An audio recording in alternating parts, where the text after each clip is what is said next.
हाय, केम छो? मजा में छो? और आप लोग कैसा है? अच्छा है। तो हम आज बताने जा रहा आपको आज यूएस यानी अमेरिका की बात। आए दोस्तों, अमेरिका में कुछ गुल खिला पड़ा है। इतना वैक्सीन लगने के बाद भी आज अमेरिका में 1 लाख से ऊपर केसेस आ रहे हैं। तो क्या क्या सबक मिलता है इससे? और वो भी वैक्सीन लगने के बाद। क्या सबक है? सबक बताता हूँ क्या है।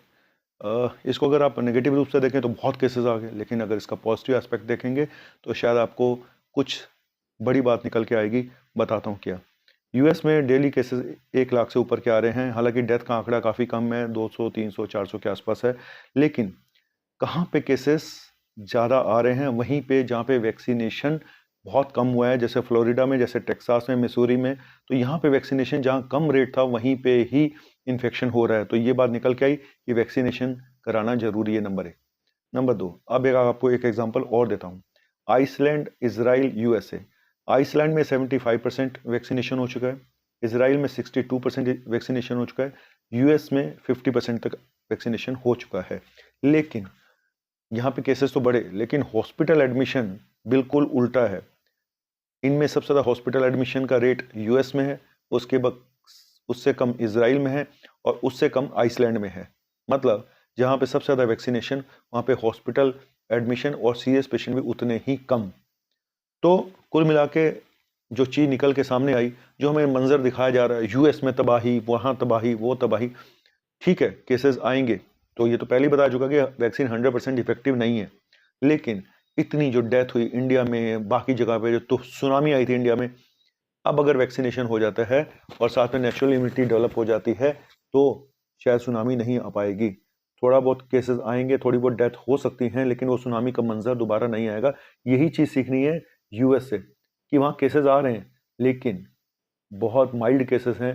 ज़्यादातर केसेस वहाँ पे हैं जहाँ वैक्सीनेशन नहीं हुआ, पहली चीज़, इसलिए वैक्सीनेशन कराना जरूरी है।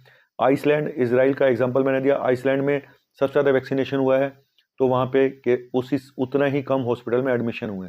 तो कुल मिला के यही चीज़ निकल के आई कि वैक्सीन आपको सीरियस होने से रोक सकती है, और जहाँ पे वैक्सीनेशन नहीं हुआ वहीं पे। तो इंडिया में क्या हो सकता है? मैं बार बार बोल रहा हूँ, देखो, अब हम ये मान के चल रहे हैं कि डेल्टा वायरस की वजह से ये सब हो रहा है, क्योंकि बाहर तबाही जितनी भी हुई डेल्टा वायरस की वजह से हुई है। हमारे यहाँ डेल्टा वायरस होके जा चुका है। अब हमारे यहाँ मान लेते हैं कि थर्ड वेव आती है, तो किसको अफेक्ट करेगी? सबसे पहले उनको अफेक्ट। और अगर ये डेल्टा वायरस की वजह से ही दोबारा आ जाती है थर्ड वेव, बिल्कुल आ सकती है। अभी थर्ड डेल्टा वायरस गया थोड़ा ही है। तो डेल्टा वायरस अगर वापस आता है तो फिर उनको इफेक्ट करेगा सबसे पहले, जिनको पहली चीज इन्फेक्शन नहीं हुआ है और जिनको वैक्सीन नहीं लगी है। तो ये लोग पेशेंट, ये दो चीजें, जो दो लोग हैं, यही सबसे ज्यादा रिस्क पे होंगे, जिनको अभी तक हुआ नहीं है और जिनको वैक्सीन नहीं लगी है। समझ रहे हो? तो इन दोनों के ऊपर दारोमदार रहता है थर्ड वेव का। और तीसरा, कि जो वायरस, डेल्टा वायरस, अभी तो आप लोग ये कह रहे कोई नया म्यूटेशन हो जाए। मैं कहता हूँ भाई साहब, अभी पिछला म्यूटेशन भी कौन सा खत्म हो गया भारत से? आप ये भी तो सोचिए, अभी तो डेल्टा वायरस भारत में मौजूद है।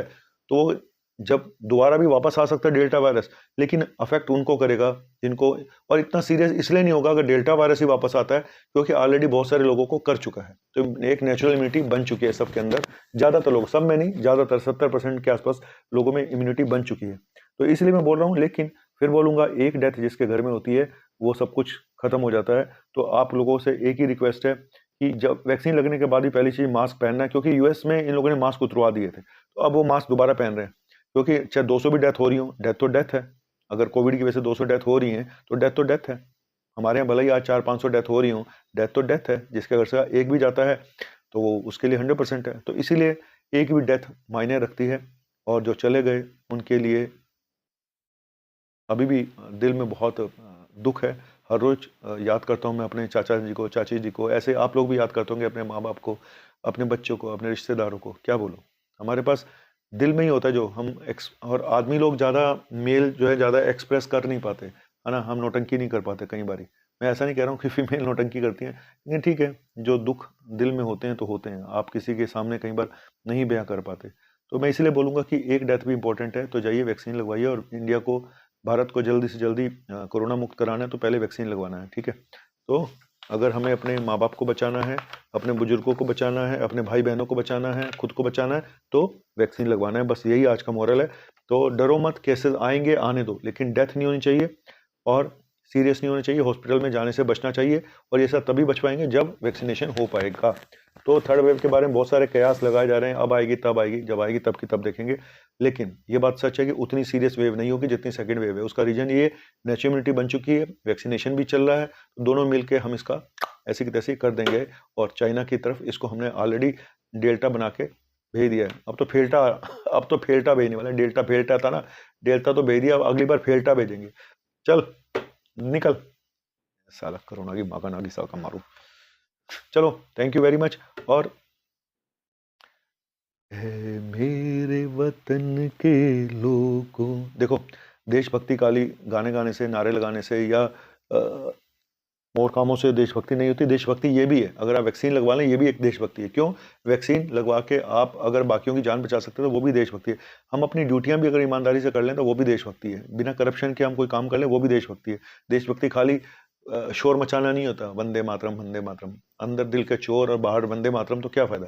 तो यही है कि वैक्सीन लगवा लो, ये भी एक देशभक्ति है। तो इसीलिए है मेरे वतन के लोगों, ऐ मेरे वतन के लोगों, जरा आँख में भर लो पानी, वो शहीद हुए हैं उनकी जरा याद करो कुर्बानी। है मेरे वतन के लोगों, जरा आँख में भर लो पानी। यस, पानी तो रोज ही आता आंखों में, सूख गई हैं आंखें जिन लोगों के अपने घर में से गए हैं लोग। और हमारी से जो सीमा पे सैनिक हैं, वहाँ पे भी हर रोज कितनी मुश्किलों का सामना वो कर रहे हैं और कितने लोग मारे जाते हैं हर साल सैनिक हमारे।